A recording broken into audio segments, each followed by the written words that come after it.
So this is a stupid little thing that I've been working on for a bit. I like playing certain games with leverless style controllers. Lots of people do. People usually like them for fighting games. I like them for retro games and side-scrolling games and platformers.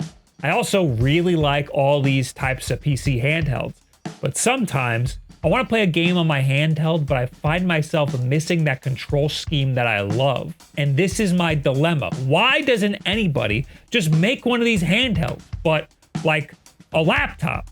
Yeah, make a laptop, but the bottom part is a leverless controller instead of a keyboard. Yeah, this is what I want, but it's small, like a netbook. No, like a clamshell. We can use the Lenovo Legion Go for this, just the tablet part. Get those controllers out of here. A Lenovo Legion Go clamshell. The Lenovo Legion CLAM. There she is. She's beautiful. I've been working on this for quite some time now. Not that it took me a long time. Okay, it did. But I just kind of kept putting it off. I don't always have the time to spend on something like this, although I would love to. In the past week, I had some time, so I really kicked it into high gear. I've been printing nonstop. My basement smells like sugarcane-based PLA. I learned a lot from this project, too. I designed a PCB. I designed the casing. I used actual laptop hinges this time instead of cabinet door hinges. This is a massive step up from the extremely rudimentary solution I had a year ago. This ended up being extremely complicated. We're making a whole controller. We're building out the case for it. We're putting a hinge in it, so the whole thing has to actually move. But I'm extremely happy with the result. This fulfills my need perfectly. Now I can get the best out of this PC handheld. I don't have to compromise anymore. This can be my device of choice for certain games, like platformers. It also breathes some new life into my Lenovo Legion Go. This might keep me interested in it for much longer now, even after the Lenovo Legion Go 2 comes out in just a few months. So far, it's been a great learning experience for me, and hopefully I can take what I've learned here and bring it over to future projects. Everything that I've done is open source. I'm not trying to sell anything here. It's all available for you to use if you want to do something similar to this, or you can even build off of it for your own projects, doing all different types of stuff.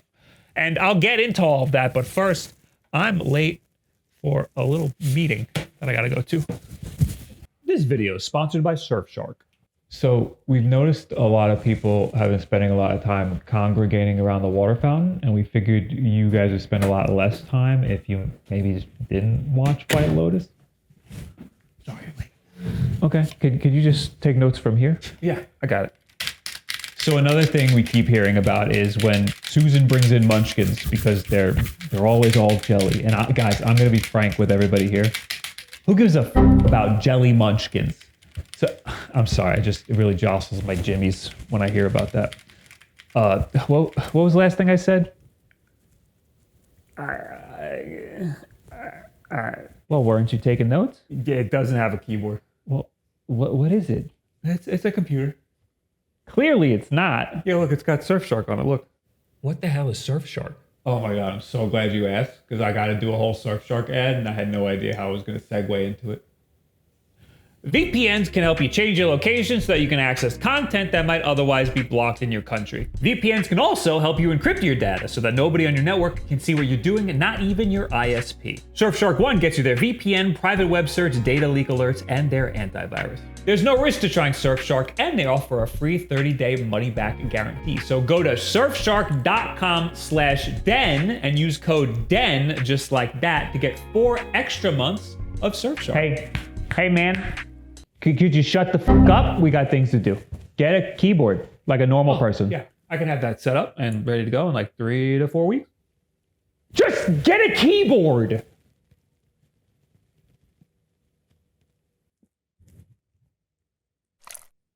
Oh, I forgot about the jelly. Spit it out. Thank you. If you want to know why I prefer to play certain games on a leverless fight pad, it's a long story. I'll leave a playlist somewhere. There's a lot of videos where I talk about it. The short answer is, you know how some people prefer to play some games on a D-pad because it feels more accurate? There you go. It's like the ultimate D-pad. Obviously, it's not good for every game. Obviously, you're missing thumbsticks. Also, some games are just way easier with shoulder buttons. I like this setup for simpler games. But the story of why I started to play games like Mario like this is very, very old at this point. The story of how this project started is only about 1.5 years old. Basically, the second I got the Lenovo Legion Go in my hands, I wanted to do something to it like turn it into a clamshell. Just the concept of it felt very versatile. The Venn diagram between compact and powerful overlapped pretty heavily here. Without the controller, it's essentially just a super powerful Windows tablet. So why not just change the controller, right? The first iteration was this crude thing I built. It was just a mount for the Snackbox Micro, which is a leverless controller that I like a lot. It would slide onto the sides of the controller, and the Lenovo would either slide in to be played or lay on top to be stored. And this fulfilled the need for me, but it never felt finished. It was bulky, and it was also designed in Tinkercad. And you can't do rounded edges in Tinkercad. I also didn't even bother putting a hinge in it. Even though I would have loved to, I just really didn't know what I was doing. The second iteration of this idea had a hinge in it, so it was more like the clamshell or laptop that we have now. For this, I used these cabinet door hinges. They're extremely simple, but I actually still recommend these because of how simple they are to use. They're very easy to measure out and recess into your projects, and they hold up pretty damn good. They just don't look all that professional. But who cares as long as they fulfill the need, you know? The second iteration, which is really like the 12th iteration, but who's counting? This iteration was used more for the Nintendo Switch, but it actually fit both the Nintendo Switch and the Lenovo. And the Snackbox controller is compatible with both, so I can easily swap back and forth. I like this setup. It's just a bit ugly, but ugly can be fun too. I wanted to clean it up a lot and finally make the clamshell of my dreams with the Lenovo Legion Go here. I switched from Tinkercad to Shaper 3D. I still really like Tinkercad. I still use it for some simpler projects, but Shaper 3D is a nice upgrade from that. It's a simple 3D software that uses 2D vector drawings to draw the 3D shapes, which keeps things very simple for me. I was able to do everything that I wanted to do with this. This was actually my first Shaper 3D project, even though I've since finished multiple projects using Shaper 3D. This was just the first one that I started on.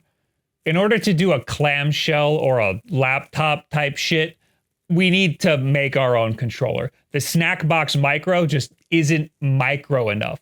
So I started with a 3D model that I found of just the back plate of a Lenovo Legion Go. And I used that to get the dimensions just right. And then I used a Snackbox Micro-esque 3D file that I found to get the buttons on the right side just right. The directional keys I just kind of raw dogged. In order for the buttons to not hit the screen when it's closed, I took some design cues from a Lenovo laptop that I have where the keys are just recessed.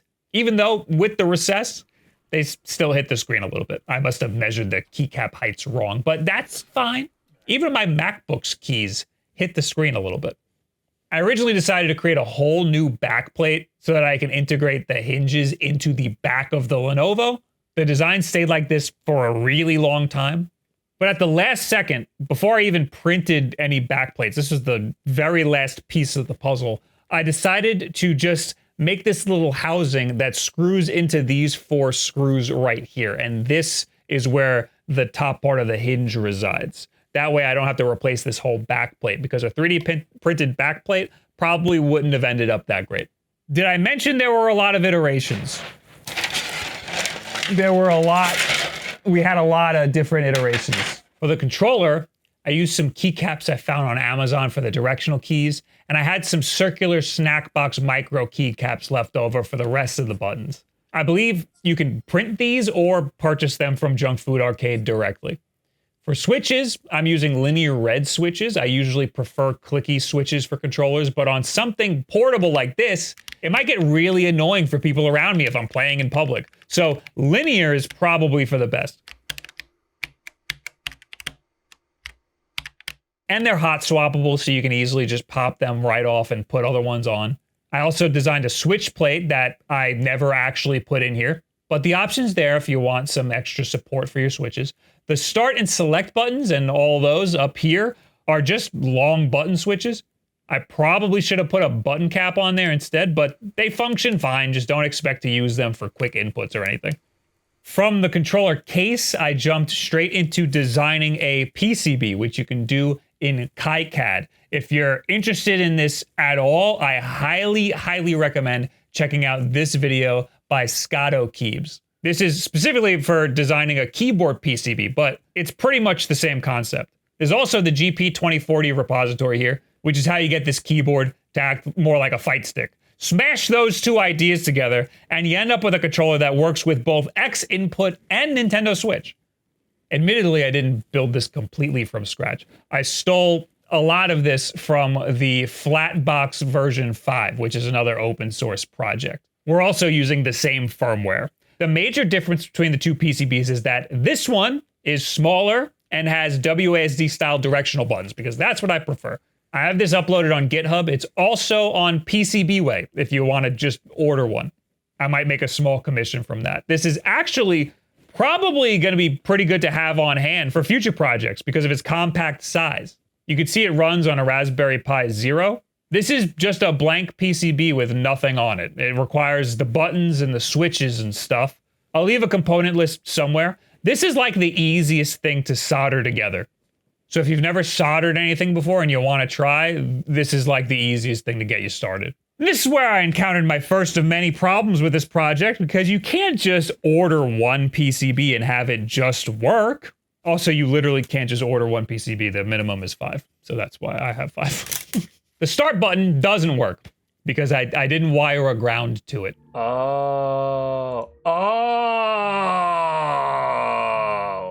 I have this fixed in the public version that's on GitHub, but for now I just ran a jumper wire to it. It's fine. It works fine. The other big confusing part of this are the hinges. I've been pretty obsessed with these cyberdecks people have been building. I've mentioned them in videos before. They're wacky, very impractical, but very cool looking PCs and laptops that people have been scrapping together. A lot of people who build these use the hinges from framework laptops. So I just bought some. These have a pretty complex shape and make this process very difficult, but it definitely gives it more of an authentic, real laptop look and feel. Measuring out all of the angles of the hinges and where all the screw holes go was very complicated. I'll just include a file for the hinges so that it'll make your future projects way easier. The holes that I have aren't even 100% accurate, but they're accurate enough. I had to print many, many iterations before I got this right. And even in the end, I didn't set this up exactly how a laptop is set up. When the screen is open, this bit is supposed to be angled up. I have it laying completely flat. This leads to a compromise I had to make. The screen doesn't lean as far back as I would like. So my bright idea to fix this was to just grab this sucker and bend the hinges back as far as I can go. Okay. It did feel like breaking, and it did kind of work. The issue now is it doesn't lay closed all the way, which is a bit of a shame. I tried leaving a big old book on it overnight. That didn't really work. I kind of f***ed the hinges, but it opens like 2 millimeters wider now, so that's cool. It ends up being fine and still works fine and looks great, and that's all that matters. Honestly, should have just used those cabinet door hinges. Those are fine. There's nothing wrong with those. Obviously, the case took the longest to design. Every single time I printed a version of it, there was something very small wrong with it that I wanted to fix. And then I would just want to print another one. But that's the beauty of 3D printers. It costs almost nothing to just print another one. I'm using this Prusa XL that I keep saying I'll do a video on my second channel. This Prusa XL was sent to me by Prusa, but it was one that I was eyeing before that anyway. This project taught me a lot about this printer specifically. I've been printing on this thing pretty much nonstop for the past week. I learned about stealth mode, which makes it way quieter when it's next to my head printing all day. I also tried a new trick that I've never tried before, specifically for this project. This is a multi-head printer, so it can print with multiple different types of filament. The top piece of the controller that we have here, I ended up printing it with 3 different types of filament. The supports, which are the orange bits you see, those are PETG. The main part is PLA. I did this because PETG and PLA do not stick together well. So I can just peel the orange off. Not a problem. I'll leave a link below with the exact settings that I used. The third filament that I used is TPU, which is like a soft rubbery type filament, and I used it just for this little line that's around the wrist rest edge right here. The idea behind this is to act as a soft stopper for the screen, so the hard PLA doesn't scratch the screen. And I think it does its job perfectly when I slam it closed, even if the screen doesn't go down all the way, goddammit. When I first put this thing together, I was very proud of myself. But that was immediately ripped away from me with more problems. Of course, the screen is extremely top heavy. It doesn't sit right on the table. This is kind of a major problem. It needs to be weighted in some way. 3D prints are usually hollow inside because why fill it up if you can't see what's on the inside? That's just a waste of filament. My prints are usually just a 15% infill, meaning the insides are only filled 15% of the way. So I decided to reprint the base of the controller with an 80% infill. That is very dense. It is now more than twice as heavy as it was before. Oh, yes. This definitely did the trick. I also started to run out of filament, and that's why it's got like a cool stripe of silver in the middle. Kind of looks cool that way. I did use a lot of filament, but a lot of it was Prusa recycled PLA, and also I collect all of my scraps and I throw it in a big box so that in the future I can recycle it all into more filament that I can use later. I started using these heat-threaded screw mounts. These are amazing for 3D printing projects. You just simply place them where they need to go, then use a soldering iron to melt them in place. This is how the whole casing screws together. I used a lot of these because it took a lot of prints to get this thing to come together. And I mean a lot. Did I mention that I printed a lot of prints? Not all these screw holes ended up being necessary, but I would recommend putting these threaded screw holes everywhere because they don't always sit right. I didn't screw into every single one of these screw holes, but it's nice to have options. I set my soldering iron to about 550 degrees, which is a bit lower than I would normally do for any actual soldering. If you set it too high, the plastic will burn too quickly and get in the threads, and it'll be a whole mess. Now's a good time to put some electrical tape over some of the screws so you don't scratch your Lenovo. After that, it took a little convincing to screw it closed, and maybe a few more iterations so the screws fit right, and then finally, we have a finished piece. The weight is perfect. But there's still one more piece, of course, because it never ends. And I'm sure you noticed this from the very beginning. It's what kind of turns this project from a nice, clean little laptop into a bit of a hack job. It's this little cable right here. You know what? I think it gives it character. It's less like a real laptop and more like a cyber deck type thing with that. So the reason for this is the Lenovo Legion Go has two USB-C ports, one on the top and one on the bottom. I designed this so that there is space on the bottom. However, the distance between the controller's USB-C port and the Lenovo's USB-C port is way too short. I found this one cable on AliExpress that worked for like a second, and then it immediately disintegrated and fell apart. In order to hide the cable, this build would need some sort of extremely short cable, like literally 1 inch. With one end that's straight and one end that's a right angle. If you find a cable like this, I think it needs to be like 1 to 2 inches. Let me know, link it to me on Twitter or something. I'd love to buy something like that so I can hide the cable a little bit. You can make a USB-C cable, but I'm not doing all that. This one that I found on Amazon is just fine. And wow, there she is, the Lenovo Legion CLAM. When I first used it, I was extremely happy. I fell into some gravity circuit.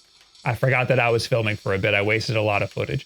I loaded this thing up with all the games I'd like to try here. Marvel vs. Capcom, a game I used to play in bed with a damn snack box plugged in. Blasphemous 2 is a game that I started at my computer with an 8-bit do arcade stick, and I never finished because I never wanted to switch to a handheld with a controller. Well, now I might be more motivated to finish it with this style layout. I can see myself finishing a lot more games now. Maybe I'll finally play every game in UFO 50. Or maybe I'll be more likely to take this on trips with me.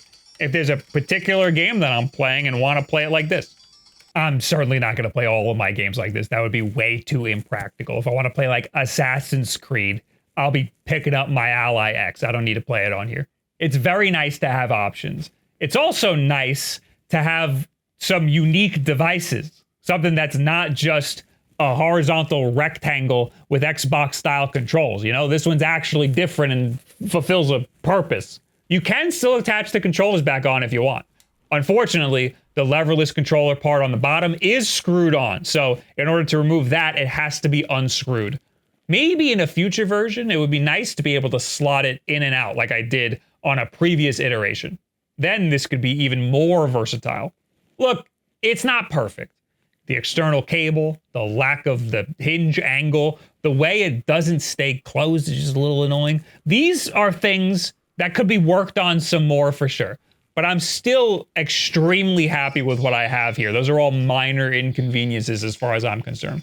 And I can overlook those things because I did it, I made it. And that's fucking awesome.